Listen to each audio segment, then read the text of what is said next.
Busquen Mateo capítulo 6.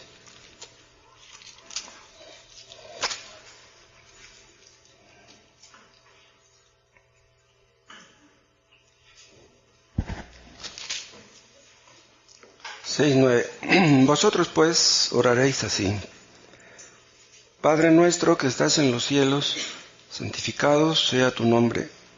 Venga tu reino, hágase tu voluntad, como en el cielo, así también en la tierra.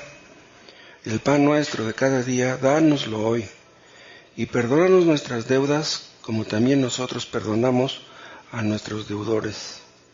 Y no nos metas en tentación, mas líbranos del mal, porque tuyo es el reino, y el poder, y la gloria, por todos los siglos. Amén. Hemos visto en más de una ocasión la necesidad de enfatizar las doctrinas de la gracia. Este es otro nombre con el que se conoce el calvinismo. Calvinismo y doctrinas de la gracia es lo mismo. Somos salvos por la gracia de Dios. Dios no está obligado a salvar a nadie. Él es el soberano de los cielos y de la tierra. Y Él es el que decide quién es el que se salva y quién no. Spurgeon dijo en una cierta ocasión que hay una doctrina que es clave para poder entender la palabra de Dios, la Biblia. Y esa doctrina es la soberanía de Dios. Cuando ustedes entienden esa doctrina, empiezan a entender muchas cosas. Aunque claro, no basta con escuchar la explicación de la doctrina. Tienes que creer que Dios es soberano. Porque si no lo crees, de todos modos no vas a entender muchas cosas. La soberanía de Dios es el corazón del Evangelio. Predicamos el Evangelio y le decimos a la gente que pueden ser justificados por la fe sola, sin obras. Dios te justifica sin que tú hagas esto o dejes de hacer aquello. Dios te justifica gratuitamente, nada más por creer en lo que Cristo hizo en la cruz. Pero muchos no pueden entender eso, o no quieren aceptarlo, no quieren entenderlo. ¿Cómo es que somos justificados nada más por creer, sin hacer nada de nuestra parte? Acuérdense ustedes que la fe verdadera produce obras, pero las obras no nos salvan. Una persona que es salva puede tener muchas buenas obras, o pocas, o menos que pocas, pero esa persona es justificada por su fe, no por sus obras. La fe verdadera tiene que producir obras, muchas o pocas, pero tiene que producirlas. Pero una persona es justificada sin las obras.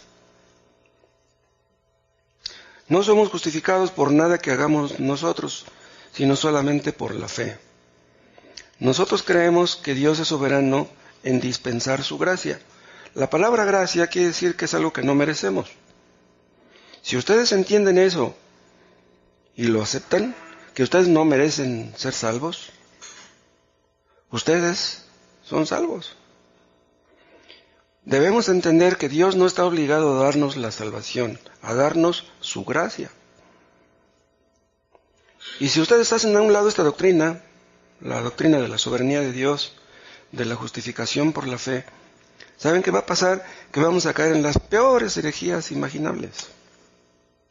Eso es lo que pasó con muchas iglesias, que se dieron cuenta que la justificación por la fe sola no llenaba sus iglesias, entonces dejaron de creer en esas doctrinas que supuestamente decían haber creído. Lo que les importaba a fin de cuentas era tener una iglesia grande, numerosa, muchos diezmos, mucho dinero. No les importaba la verdad, les importaba el negocio. Entonces tenían que acomodar un montón de doctrinas a su gusto para que se acomodaran a sus fantasías. Este tema de la soberanía de Dios se ve desde el primer versículo de la Biblia y hasta los últimos versículos. Dios es el que tiene el control de todo. Dios es el que tiene el control de todos. Dios es el que tiene el control de la historia. Dios tiene en sus manos a los gobernantes, a los mares, a la naturaleza. Dios controla todo. Él hace todo lo que quiere en los cielos, en la tierra, en los mares y en todo el universo. Cristo creía, obviamente, en esta doctrina de la soberanía de Dios. Él dijo que ni aun un pajarillo cae a tierra sin la voluntad de Dios. Un pajarillo nace cuando Dios quiere, vive el tiempo que quiere y muere cuando Dios quiere. Nada es casual. Y si eso se aplica a un pajarillo, imagínense en cuanto a los seres humanos, con más razón. Si un pajarillo, que es algo insignificante, imagínense qué será de un ser humano, que es algo tan valioso. Les he dicho, ustedes ven a un drogadicto, a un alcohólico tirado ahí en la calle, todo sucio, ya fracasó en su matrimonio, en su vida. Lo ven ustedes tirado ahí en la calle, ese hombre vale mucho. Ahí tirado en la calle parece como que no vale nada. Pero un alma inmortal vale mucho. Si nada es casual en la vida de un pajarillo, mucho menos en la vida de un ser humano. Está escrito que Dios es soberano. Su consejo va a permanecer, no el de los hombres. Él hará todo lo que quiere y nosotros haremos nada más lo que Él nos permita. Nadie puede detener la mano de Dios, nadie puede pedirle cuentas, así como dice Daniel el profeta. Y es acerca de ese Dios del que nosotros predicamos. Esa es la clase de Dios en el que nosotros creemos. A ese Dios, al Dios de la Biblia, nadie lo puede manipular. Dios no está para cumplir los caprichos de nadie. Aquí en el Padre Nuestro, que empezamos a estudiar, leemos acerca de la oración. Pero ustedes no pueden entender cuál es la verdadera naturaleza de la oración sin entender primero qué clase de Dios es el Dios al que oramos. Los paganos, los que creen en dioses falsos, también oran o creen que oran, pero Dios no los escucha. Sus dioses tienen oídos, pero no oyen. Tienen ojos, pero no ven. Pero nuestro Dios hizo nuestros oídos, hizo nuestros ojos. Él oye y Él ve. ¿Por qué Dios no escucha a los paganos? ¿Saben por qué? Porque Él tiene un concepto equivocado acerca del Dios verdadero. Entonces cuando oran, pues no oran al Dios verdadero. El Dios verdadero no los escucha. Los paganos creen en un Dios utilitario, un Dios al que pueden usar, al que pueden utilizar, al que pueden manipular. En un Dios así están dispuestos a creer. Los seres humanos tienen planes, tienen propósitos, tienen metas en la vida. Están dispuestos a creer en un Dios que se ajuste a sus planes, a sus metas, a sus deseos. Quieren que Dios los sirva a ellos. Quieren agarrarse de Dios para cumplir con sus sueños, con sus ilusiones. Veíamos que Dios está inclinado a darnos lo que le pidamos aún antes de que se lo pidamos. Dios sabe cuál es mi necesidad, incluso antes de que yo me dé cuenta cuál es mi necesidad. Vean lo que les estoy diciendo. Antes de que yo me dé cuenta, Él se da cuenta. Dios ha decretado darnos sus bendiciones. ¿Y cómo vendrán? ¿Cómo llegarán? A través de la oración. Si no pedimos, no recibiremos. Dios ha hecho salir su sol sobre buenos y malos. Tanto los buenos como los malos recibimos bendiciones de Dios. Dios no se fija en quién merece las cosas. Hay hombres muy malvados que tienen mucho dinero. Imagínense que Dios nada más bendijera a los buenos, a los cristianos. No, hombre. Dios bendice a todo el mundo. Pero déjenme decirles, lo mejor de sus bendiciones, la crema innata de sus bendiciones, están reservadas para los que las piden en oración. Y esas bendiciones no son precisamente bendiciones materiales.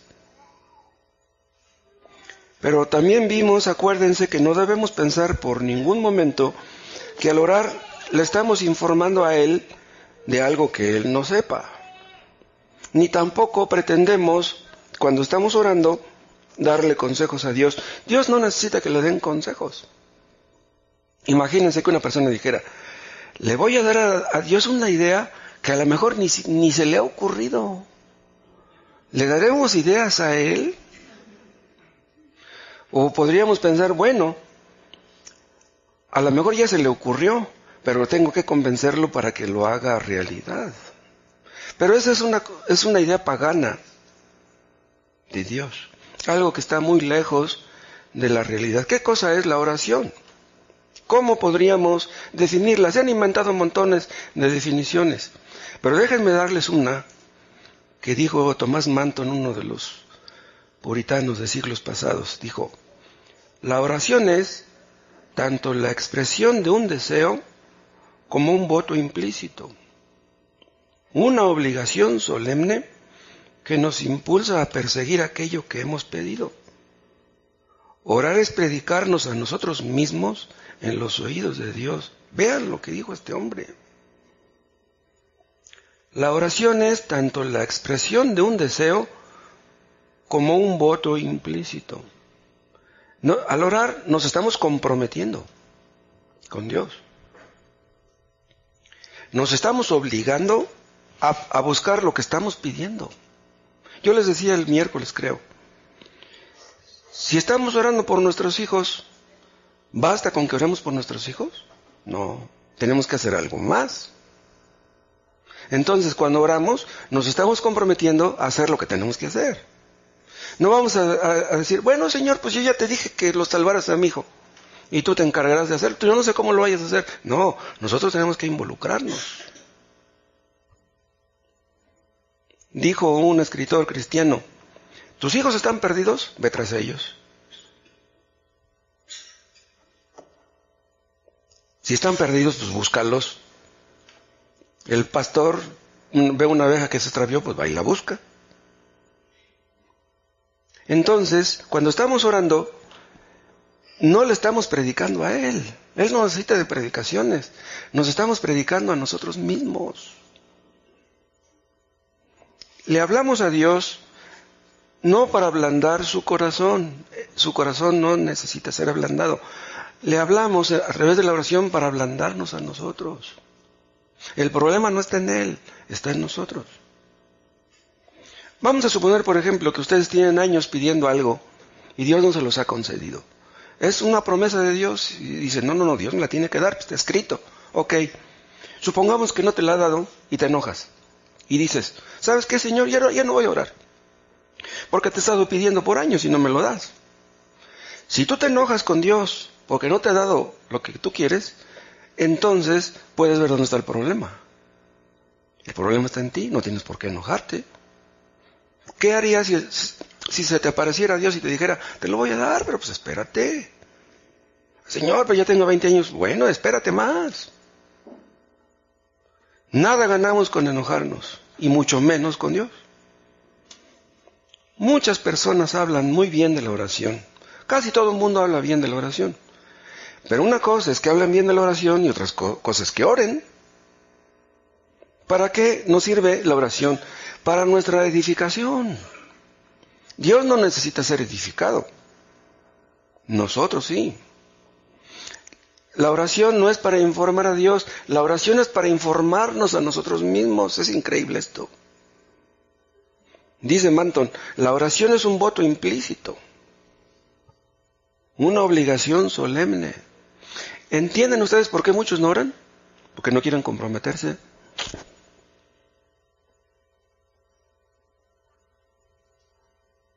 Vamos a suponer que un marido, tiene un carácter muy fuerte. Y le dice a Dios, Señor, reconozco que mi carácter es muy fuerte. Dame paciencia, humildad para tratar con mi esposa. Bueno, pues qué bueno que se lo hayas pedido, pero ¿qué vas a hacer después? No basta con que se lo pidas, porque tú puedes decir, Dios, dame paciencia para con mi esposa, y te levantes de orar y vas y le pegas. Si queremos tener un concepto correcto del Padre Nuestro, debemos tener en cuenta estas cosas acerca de la soberanía. Y saben también por qué se los digo, porque muchos piensan que la oración es como un conjuro mágico. Pero eso es. Piensan que la oración es como un abracadabra. Dios es el soberano. Nosotros no lo somos. Ni la oración es soberana tampoco. Lo soberano es Él. Entonces, la oración nos enseña, y el Padre Nuestro nos enseña, que nuestros deseos deben estar por abajo de los deseos de Dios. Primero lo que Él diga. Primero lo que Él quiera. ¿Qué es lo que buscamos en nuestras oraciones? La gloria de Dios, no la nuestra. Nosotros nos vamos a sujetar a sus deseos, porque créanme, Él no se va a sujetar a los nuestros. ¿Entienden ustedes por qué los inconversos no pueden orar? No pueden orar porque no quieren hacer la voluntad de Dios. No quieren comprometerse.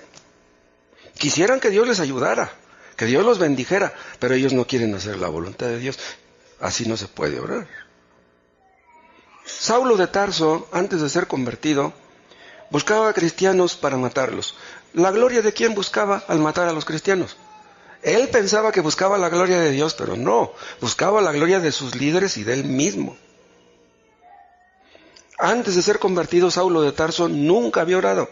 Empezó a orar cuando Cristo se le apareció rumbo a Damasco. Hay tal cosa como cristianos que descuidan la oración. Cristianos que oran muy poco. ¿Saben ustedes por qué hay cristianos que oran muy poco? Porque sus deseos de someterse a Dios son muy débiles. O sea que en el fondo quieren ser independientes. Por una parte quieren hacer la voluntad de Dios, pero por otra parte quisieran que Dios hiciera su voluntad. Entonces, para no comprometerse tanto, mejor no oran. Un cristiano que ora muy poco es que en el fondo quisiera gobernar su propia vida, ser su propio Señor, quisiera ser su propio soberano. Entonces son personas que quieren que Dios haga su voluntad, pero ellos no quieren hacer la voluntad de Dios. Vimos la semana pasada que el Padre Nuestro empieza con una invocación. Vosotros pues oraréis así. ¿Cuál es la invocación? Padre Nuestro que estás en los cielos. Entonces, cuando ustedes se pongan a orar, mediten por un momento delante de quién están. Dios está en todas partes. Ahí en ese momento que tú te sientas, o que vas caminando, o como sea que estés, cuando estés orando, ahí está Dios contigo. Está en el cielo, pero también te está escuchando. Él es nuestro Padre. Entonces, no olvidemos este punto. Él es nuestro Padre. Él es un Dios muy grande. Y tampoco se nos olvide que formamos parte de una familia espiritual. Por eso decimos Padre Nuestro. No nada más es Padre Nuestro, sino que también de nuestros hermanos. Y ya después, cuando ustedes hayan meditado en esto, entonces sí, preséntenle sus peticiones. Estas peticiones del Padre Nuestro tienen un orden. Vean. Este orden fue puesto por Dios. ¿Cuál es el primero? Al final del 9, santificado sea tu nombre. Y luego dice en el 10, venga tu reino. Esa es la segunda petición. La tercera es, hágase tu voluntad. La cuarta, la quinta, ¿cuál es? En el 11, el pan nuestro. El cuarto, el pan nuestro de cada día, dánoslo hoy. La quinta es, perdónanos nuestras deudas, en el 12. Y la sexta es, no nos metas en tentación. 6 peticiones que tienen un orden lógico. Este orden no lo inventó Mateo. Esta es palabra de Dios. Dios puso este orden aquí. Y ese orden no debe ser alterado de ninguna manera. Entonces, primero, santificado sea tu nombre, que vamos a ver hoy. Después venga tu reino, después hágase tu voluntad, después lo del pan, después perdónanos y después no nos metas en tentación. Las 3 primeras tienen que ver con Dios, con su reino, con su obra. Y las últimas tienen que ver con nosotros, con nuestras necesidades. ¿Cuál debe ser el primer deber, el principal deber de un hijo? ¿Cuál debería ser? Honrar a su padre. Si nosotros creemos que Dios es nuestro Padre realmente, entonces su honra debe ocupar el primer lugar en nuestra lista de prioridades. Vimos un texto el otro día en Malaquías 1. ¿Quieren verlo de nuevo?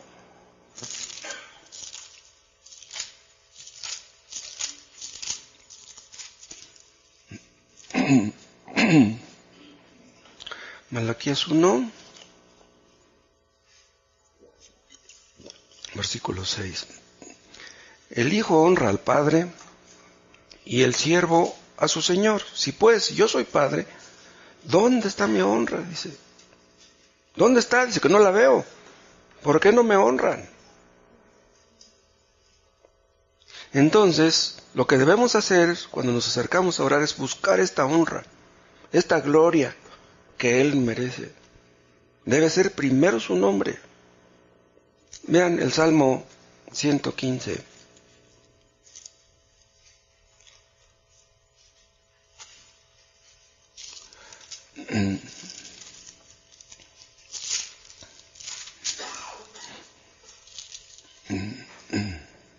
Dice en el versículo 1, no a nosotros, oh Jehová, no a nosotros, sino a tu nombre da gloria.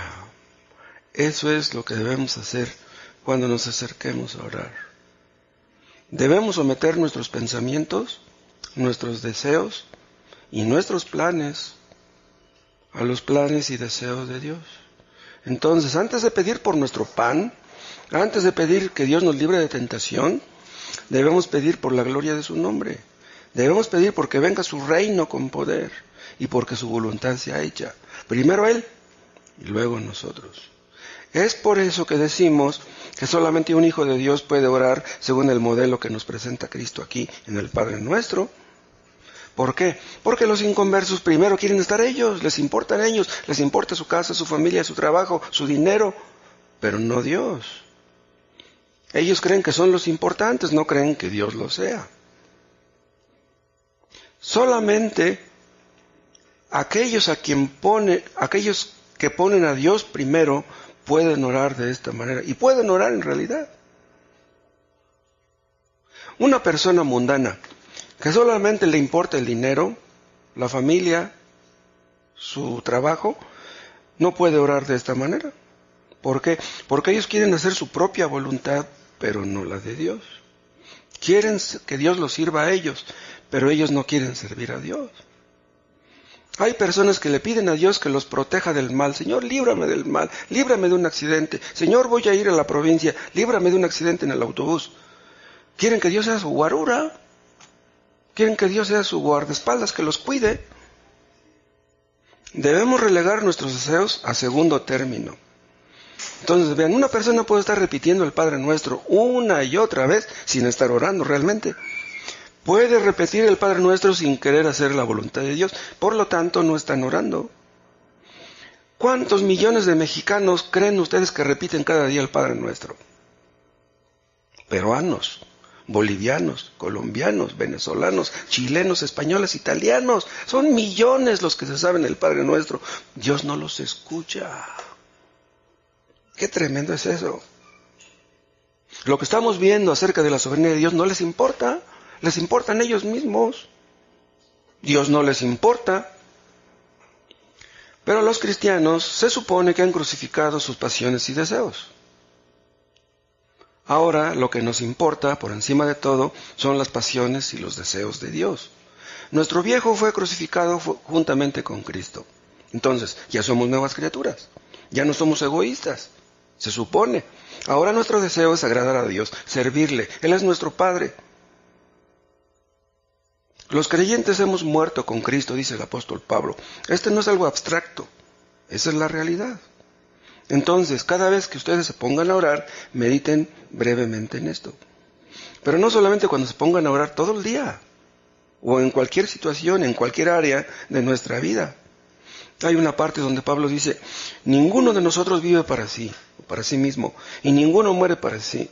Si vivimos, para el Señor vivimos. Y si morimos, para el Señor morimos. Sea que vivamos o que muramos, del Señor somos. El Padre Nuestro nos ayuda a meditar en esto. El Padre Nuestro tiene que ayudarnos a reflexionar qué concepto tenemos de la vida y de la vida cristiana. ¿Qué es un cristiano? Si nos preguntaran, a ver, tú explícame qué cosa es un cristiano, ¿ustedes qué dirían? Un cristiano es una persona que se somete a ciertos códigos morales, a ciertas normas de conducta. Algunas personas piensan erróneamente que un cristiano es una persona que ha dejado de fumar, que ha dejado de tomar y que ha dejado de ir a las fiestas. ¿Eso es un cristiano? Otros dicen, un cristiano es una persona que antes se portaba mal, pero ahora ya se porta bien. Muchos creen eso. No quiero decir que los cristianos no nos sujetamos a normas morales o que no nos importan las normas morales. No estoy diciendo que los cristianos no dejan de fumar o de tomar, no estoy diciendo eso. Vean, todos los cristianos debemos sujetarnos a ciertos parámetros de conducta. Pero el cristianismo es mucho más que eso. Un cristiano es una persona que ha sido iluminada por el Espíritu Santo para ver su pecado. Cuando una persona ve su pecado y se arrepiente, en ese momento es perdonada, es hecha una nueva criatura. Ha ocurrido un milagro. Y muchas personas que leen la Biblia nunca llegan a ese punto. No basta con que tú leas la Biblia. No basta con que tú vengas aquí. El Espíritu Santo nos muestra que estamos sucios de los pies a la cabeza.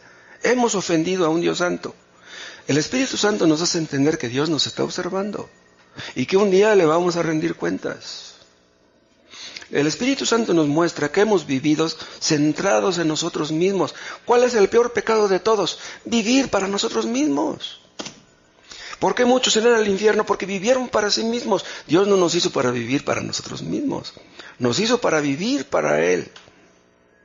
Entonces, los paganos quieren que Dios viva para ellos, pero ellos no quieren vivir para Dios. Querer vivir para nosotros mismos, esa es la esencia del pecado. Las personas que viven para sí mismas, ¿saben por qué lo hacen? Porque creen que son dueñas de sí mismas.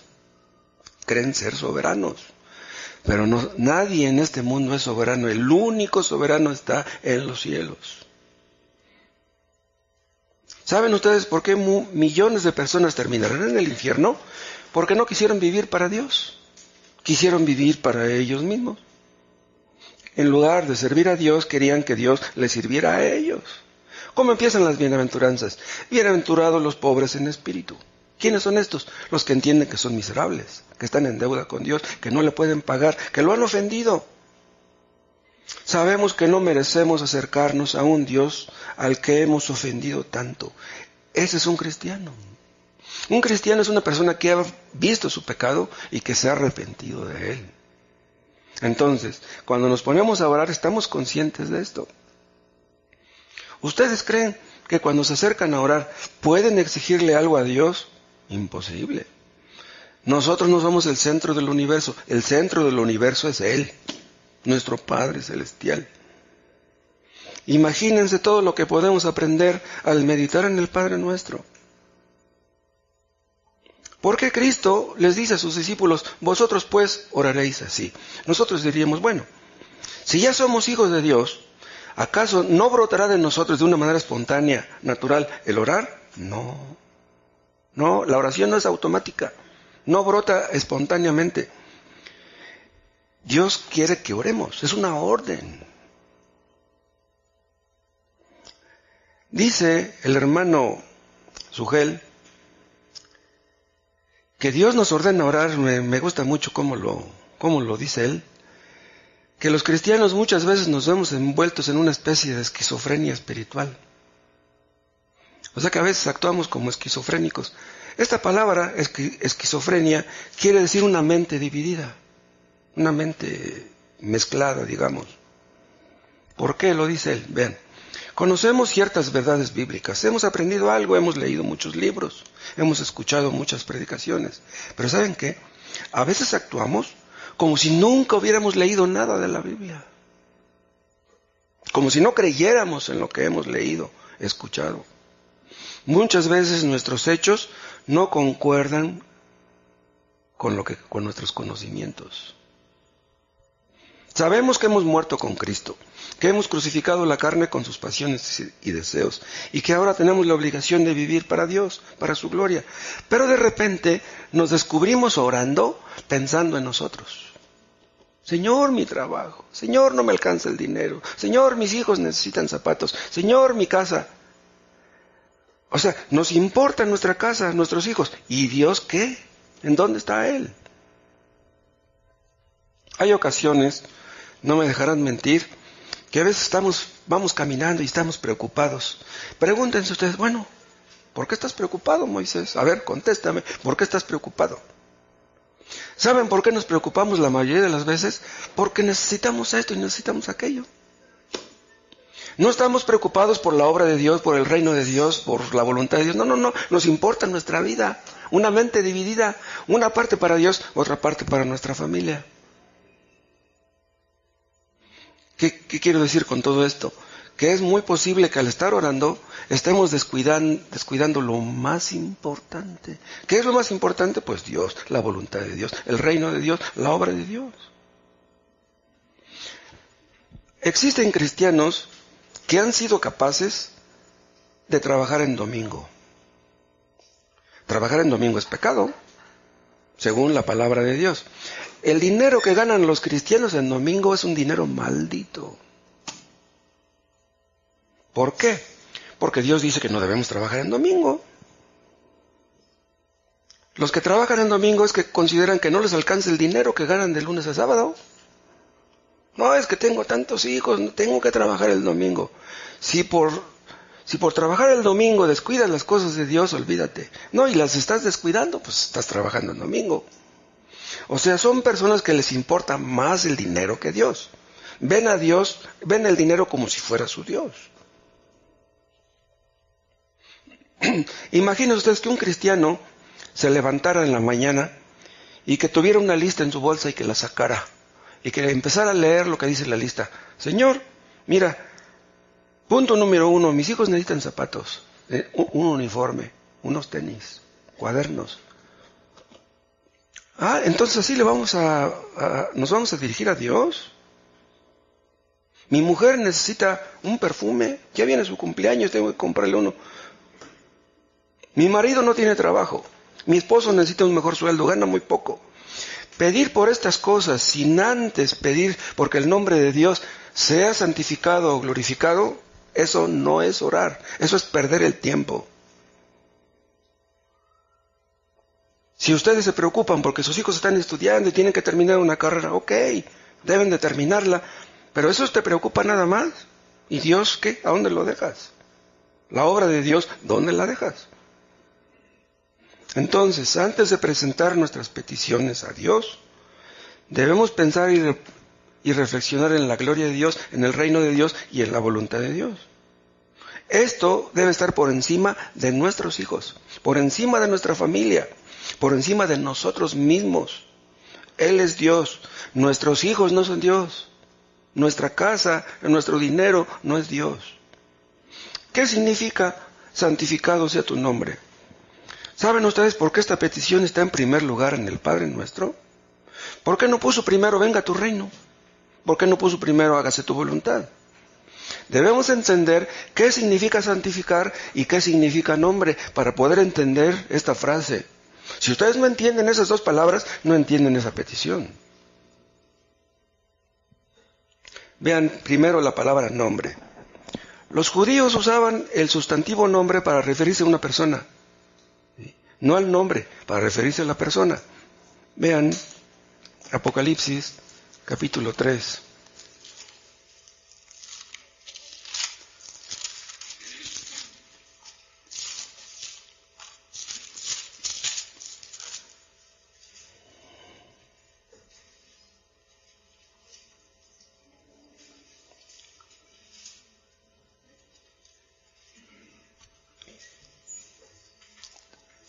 Apocalipsis 3:4. Pero tienes unas pocas personas en Sardis, esta es la versión 60, pero hay otra versión que dice, tienes unos pocos nombres en Sardis, unos pocos nombres en Sardis, que no han manchado sus vestiduras y andarán conmigo en vestiduras blancas, porque son dignas. El que venciere será vestido de vestiduras blancas, y no borraré su nombre del libro de la vida, y confesaré su nombre. Ven, aquí cuando está hablando de nombre o de nombres, está hablando de las personas. Esa es una costumbre hebrea. Entonces, cuando se referían al nombre de una persona, se estaban refiriendo a la persona misma. Vean, los judíos, los escribas, cuando hacían sus traducciones, en lugar de poner el nombre de Jehová en su traducción, preferían poner el nombre Dios. ¿Saben por qué? Porque ellos pensaban que el nombre de Dios era un nombre muy sagrado, que debería tenerse en alta estima, en alta reverencia. Entonces, en lugar de poner el nombre de Jehová,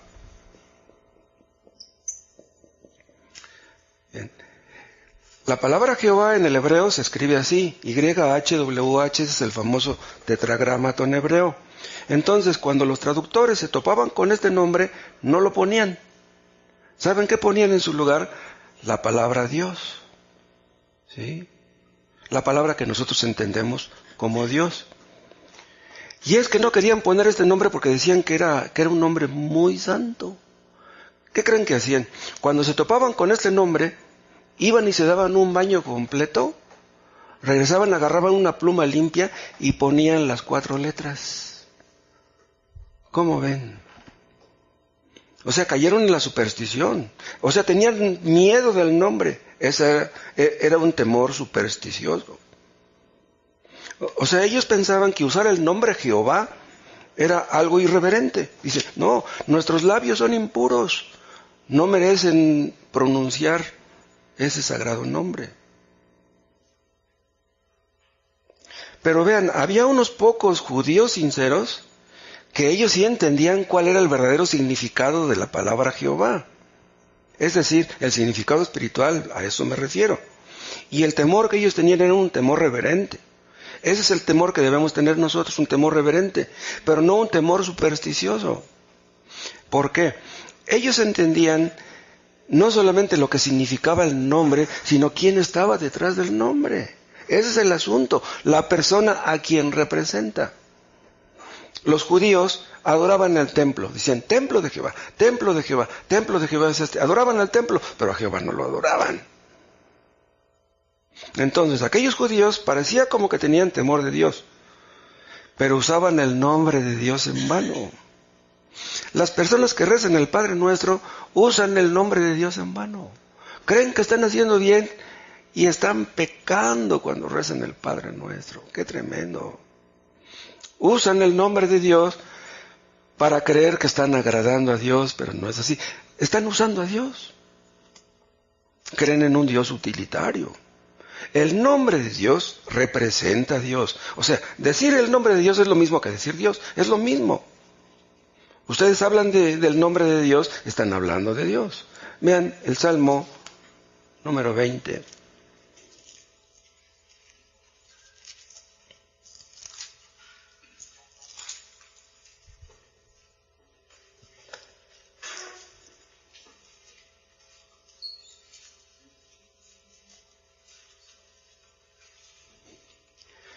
Salmo 20,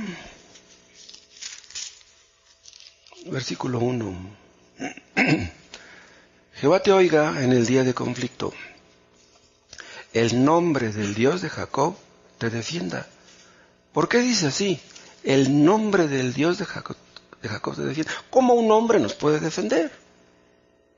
No, aquí donde dice el nombre del Dios de Jacob te defienda, quiere decir el Dios de Jacob te defienda. El nombre de Dios es lo mismo que Dios. No hay ninguna diferencia. Entonces vean, detrás de este nombre, estas 4 letras no son mágicas, como pensaban los escribas aquellos. Las letras en sí no tienen ninguna magia. A quien tememos no son a las 4 letras, sino al que representan esas 4 letras. Estas 4 letras se traducen en nuestras Biblias como Jehová. En las católicas se traduce como Yahvé. No vamos a discutir por eso, es lo mismo.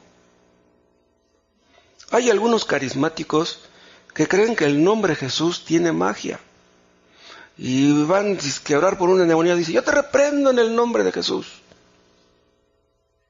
Están locos. ¿De dónde sacan eso? Claro, han de decir, no te reprendo en mi propio nombre, porque pues mi nombre ¿qué es? No, yo te reprendo en el nombre de Jesús. Pero si no son convertidos, de nada sirve que digas eso.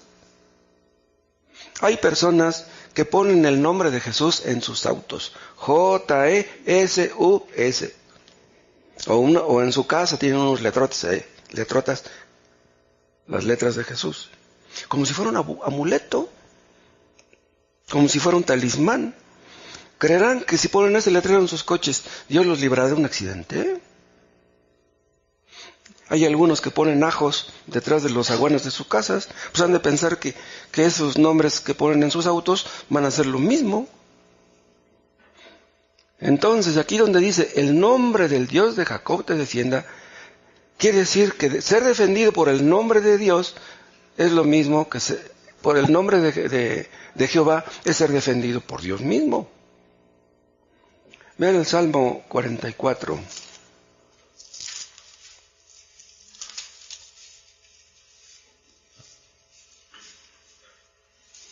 44:5.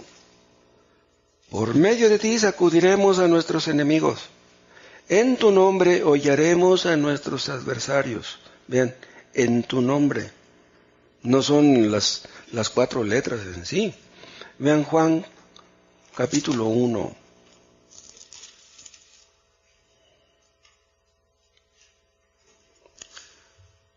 Juan capítulo 1, versículo 12. Mas a todos los que le recibieron, a los que creen en su nombre, les dio potestad de ser hechos hijos de Dios. Creer en el nombre de Cristo es creer en Cristo. Exactamente lo mismo. Acuérdense ustedes que en el Antiguo Testamento Dios se reveló a su pueblo por medio de diversos nombres. ¿Por qué? Porque Dios quiso revelarse por diferentes nombres. ¿Saben por qué? Cada nombre adscrito a Dios ahí en el Antiguo Testamento hablan de una parte de su naturaleza, de su carácter. Por ejemplo, la palabra Elohim, que está en Génesis 1:1. Esa palabra, Elohim, es el plural. El singular, él, habla de Dios. Entonces la palabra Elohim quiere decir dioses.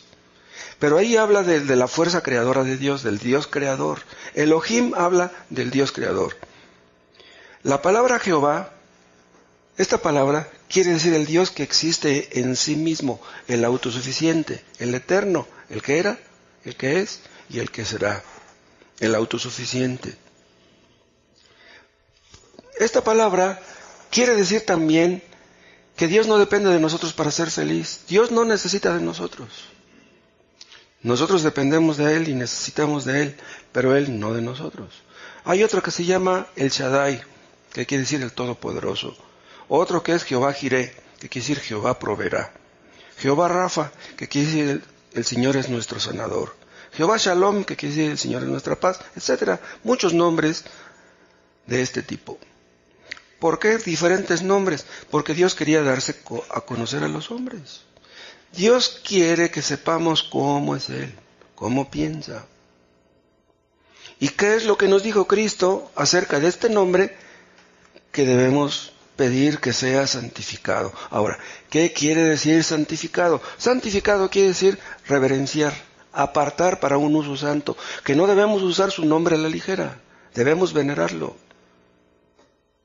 Debemos apartarlo para que no se mezcle su nombre con cosas vulgares, ordinarias, comunes. Entonces, cuando pedimos santificado sea tu nombre, quiere decir que le pedimos a Dios que Él sea conocido, como Él es. Que su carácter sea conocido por la gente, porque saben que estamos rodeados de gente que no conoce a Dios. Y si nosotros decimos conocerle, debemos pedir que Él sea conocido. ¿Para qué? Para que tengan vida eterna. Porque si no saben quién es Él, no serán salvos. Entonces, cuando pedimos que sea santificado su nombre, estamos pidiendo que Él sea conocido, santificado, reverenciado, temido. Pero no solamente por los demás, porque obviamente, ¿cómo pediremos esto para otros si no lo pedimos para nosotros? Si yo no lo reconozco como lo que Él es, como lo santo que es, ¿cómo pediré que otros lo tengan así?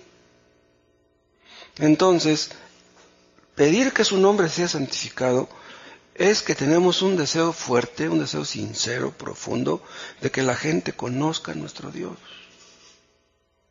¿Saben ustedes por qué hubo muchos misioneros que dejaron su patria y que se fueron lejos a otros países y que dieron su vida por Cristo? Porque querían que la gente conociera a Dios. Y no me importa que me maten. Dejaron su cultura, su familia, y se fueron a morir en otros países. Les importaba más Dios que su familia. Si nosotros somos cristianos verdaderamente, debe dolernos que los que nos rodean no conozcan a Dios. ¿Recuerdan ustedes que los antediluvianos conocieron a Dios y le voltearon las espaldas? Cambiaron la gloria de Dios por la mentira. Conocieron a Dios, pero no le glorificaron, no quisieron darle la honra que Él merece. No sé si se acuerdan ustedes que cuando Pablo llegó a Atenas, dice que le dolió en su alma ver a la ciudad sumida en la idolatría. Dice, su espíritu se enardecía viendo la ciudad entregada a la idolatría. Eso está en Hechos 17. ¿Por qué? Porque le dolía que tanta gente fuera a terminar en el infierno. Le dolía al apóstol Pablo que el Dios verdadero fuera un desconocido para esa gente. Le dolía que el nombre de Dios fuera deshonrado. Las personas que se fabrican sus dioses, sus propios dioses, quieren dioses a su gusto.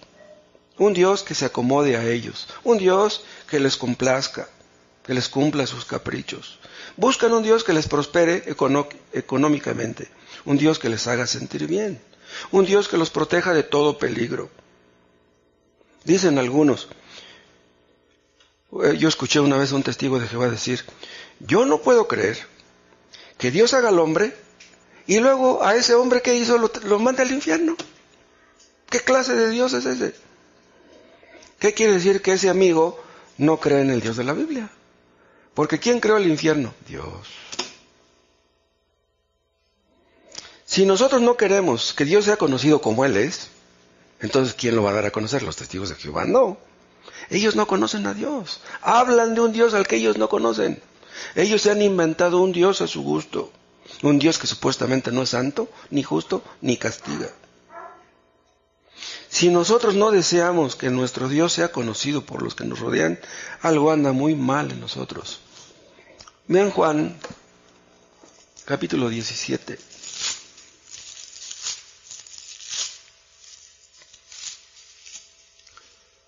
Acuérdense ustedes que cuando Cristo dijo estas palabras de Juan 17, faltaba muy poco para que Él fuera a la cruz. Ya sabía lo que le esperaba. Un poco después de esto llegó Judas con los soldados y la gente, con palos y espadas y lanzas. Miren lo que dice en el 17:1. Estas cosas habló Jesús y levantando los ojos al cielo dijo, Padre, la hora ha llegado. Glorifica a tu Hijo para que también tu Hijo te glorifique a ti. ¿Qué es lo que el Hijo quería? Glorificar al Padre. ¿No es eso lo que debemos querer nosotros?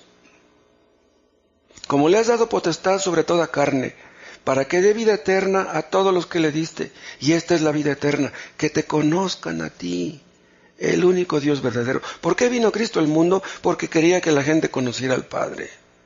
Esa era la pasión que le consumía. ¿Cuánto tuvo que detenerse Jesús durante 30 años para no dar a conocer a Cristo? Vean, los primeros 30 años de la vida de Cristo fueron pura preparación. 30 años. A los 30 años empezó a predicar. ¿Por qué no lo hizo antes? Él estaba esperando el momento apropiado. Estaba buscando la guía divina. Él quería que los hombres conocieran este nombre para que la gente pudiera ser salva. ¿Se acuerdan cuando Elías tuvo una contienda con los profetas de Baal? Les dijo, a ver, oren ustedes primero. Y ahí estaban sajándose la piel, chorreaban de sangre y estaban diciendo, Baal, respóndenos. Y pues Baal no les respondía, porque Baal no es Dios. Y cuando le tocó su turno al profeta, ¿qué dijo? Respóndeme, Jehová, respóndeme, para que conozca este pueblo que tú, Jehová, eres el Dios, y que tú haces que su corazón se vuelva a ti. Los profetas de Baal invocaban a su Dios, pero su Dios no era Dios. Baal tenía oídos, pero no oía. ¿Y cómo contestó Dios la oración de Elías? La contestó con fuego. Fuego cayó del cielo, que consumió todo el sacrificio, y aún lamía el fuego, el agua que estaba alrededor del altar. ¿Por qué Dios respondió por medio de fuego? ¿Saben por qué? Para avalar a su siervo, y para demostrarle al mundo que Él era el Dios verdadero. Dios quiere eso. Estamos rodeados de religiones falsas que no conocen al Dios verdadero.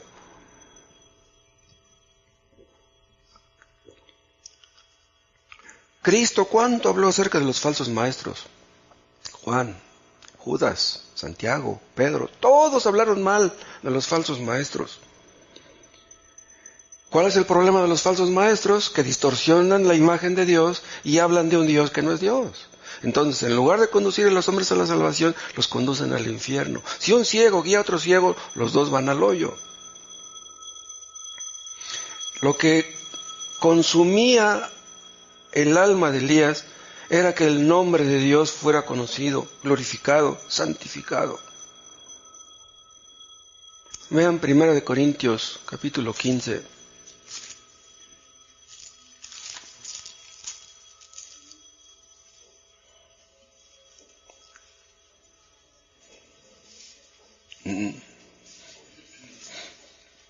Primera de Corintios 15,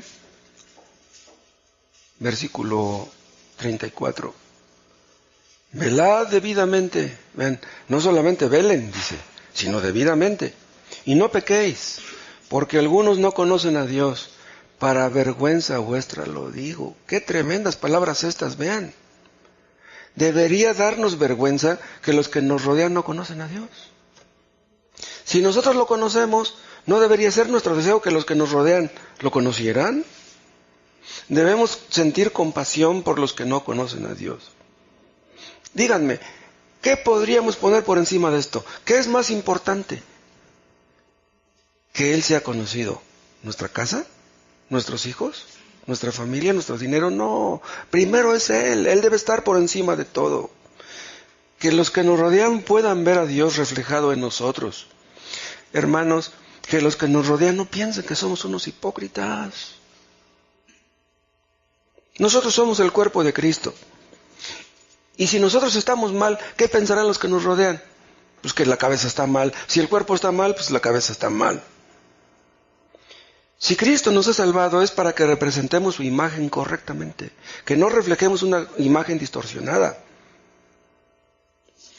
Si los que nos rodean ven o creen que estamos mal, pensarán que nuestro Dios está mal. No, nuestro Dios no está mal. Tal vez nosotros estamos mal en esta cosa y en otra, pero Dios no está mal. Entonces, cuando pedimos que su nombre sea santificado, estamos pidiendo que ellos lo conozcan así como Él es y que nosotros seamos santificados también. Porque ¿cómo pediremos que su nombre sea santificado y nosotros no lo somos? Si nosotros tratamos con la punta del pie a nuestros hijos, si nos oyen mentir, si nos oyen decir malas palabras o cosas por el estilo, ¿qué va a decir la gente? Pues que somos igual que todo el mundo. Cuando le pedimos a Dios que su nombre sea santificado, le estamos pidiendo que podamos ser sal, que podamos ser luz, en medio de tantas tinieblas como abundan.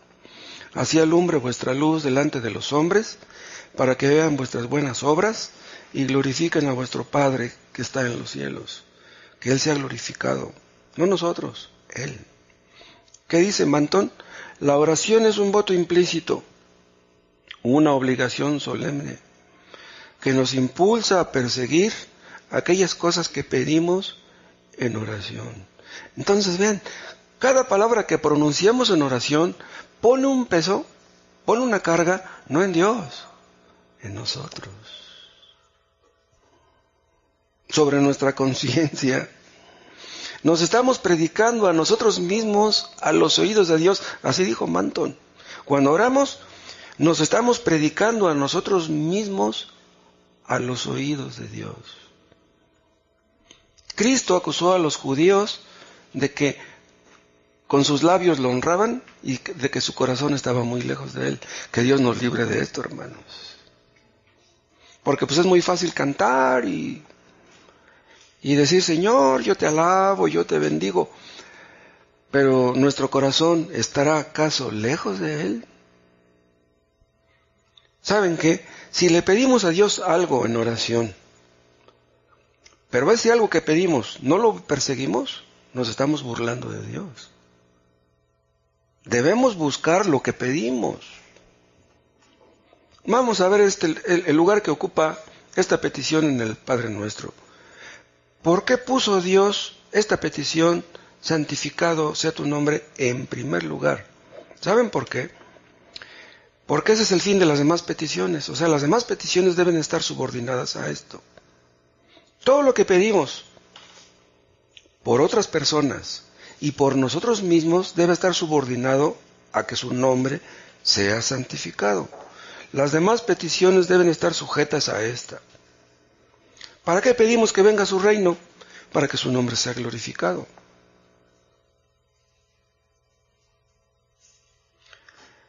Leemos que Dios exaltó a Jesús sobre todas las cosas, ahí en Filipenses 2, ¿se acuerdan?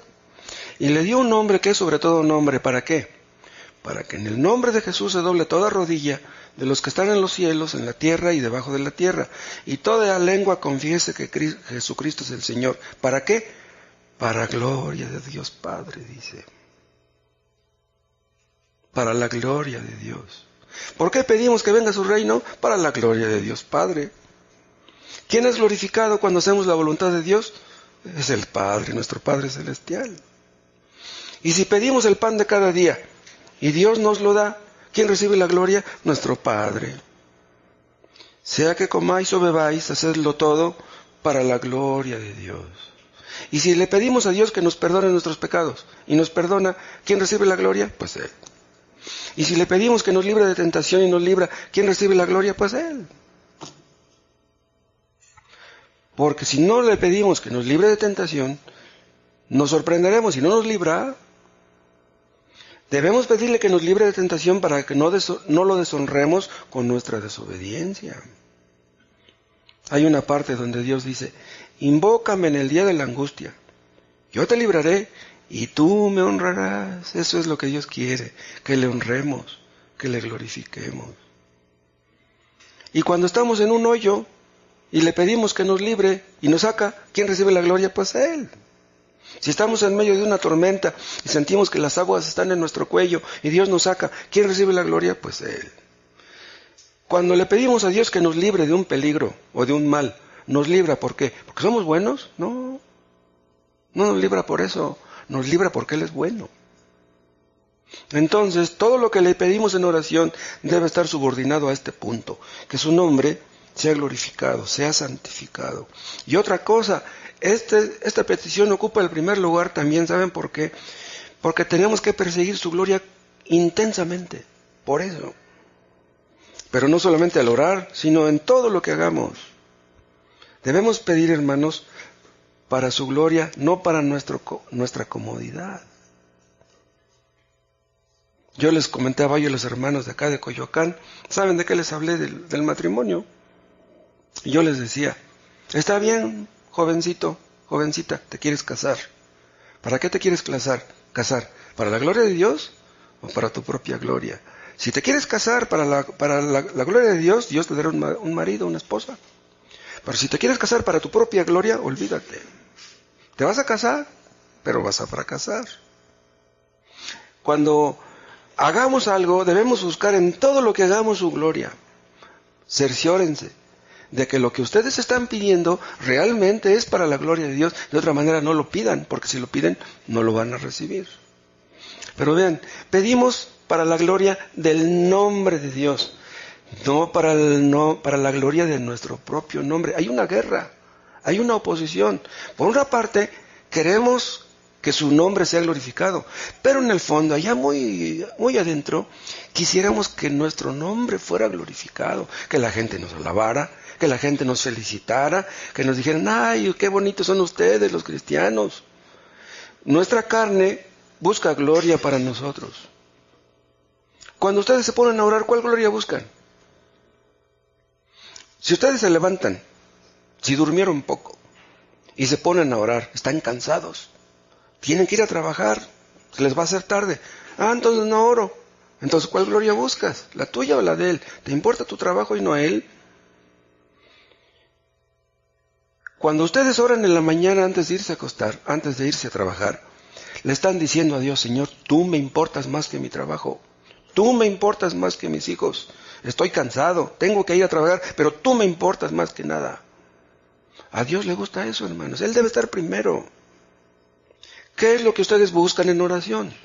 Si ustedes buscan honra, si buscan honor, Si ustedes buscan autoestima, ustedes no pueden orar. ¿Cuántas personas buscan en la iglesia eso? ¿Honra o no? Si yo voy a hacer algo en la iglesia, quiero que me feliciten, quiero que me alaben.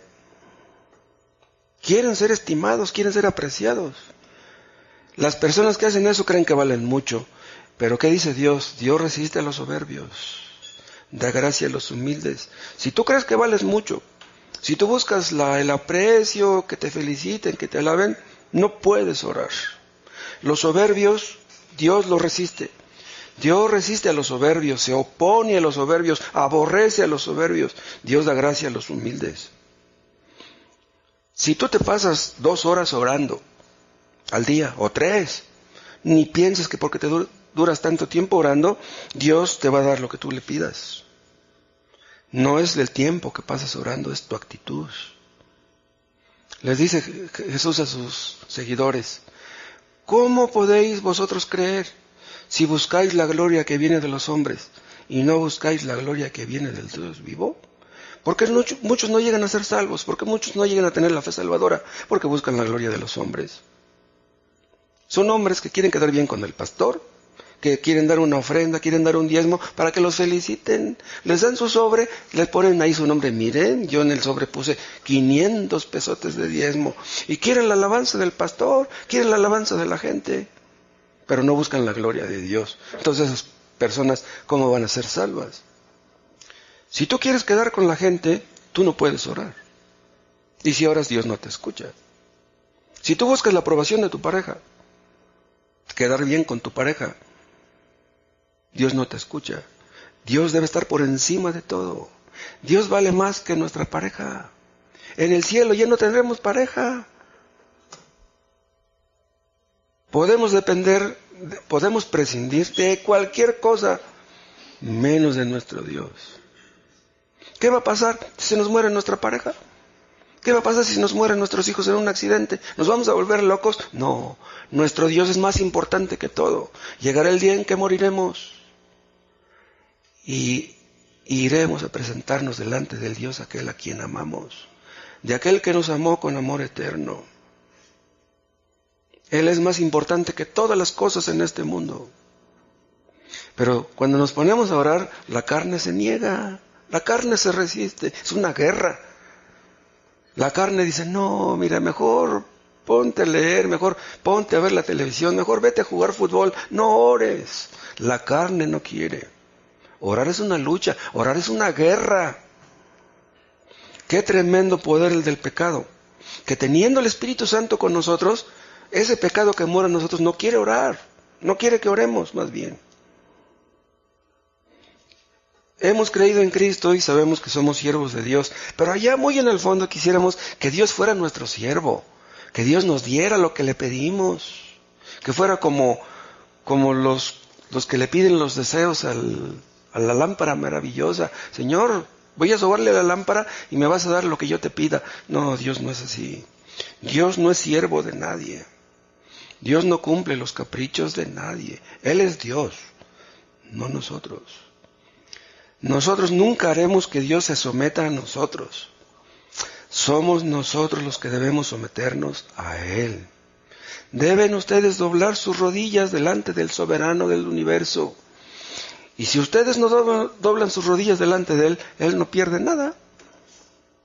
Nosotros somos instrumentos en sus manos. Él no es instrumento en las manos de nadie. Él está en los cielos, nosotros en la tierra. ¿Ustedes quisieran que las cosas fueran al revés? ¿Que Él estuviera en la tierra y ustedes estuvieran en los cielos? No, Él está en los cielos.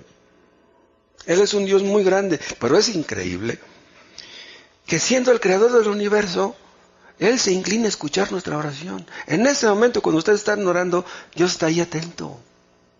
Es increíble eso. Él es nuestro Padre.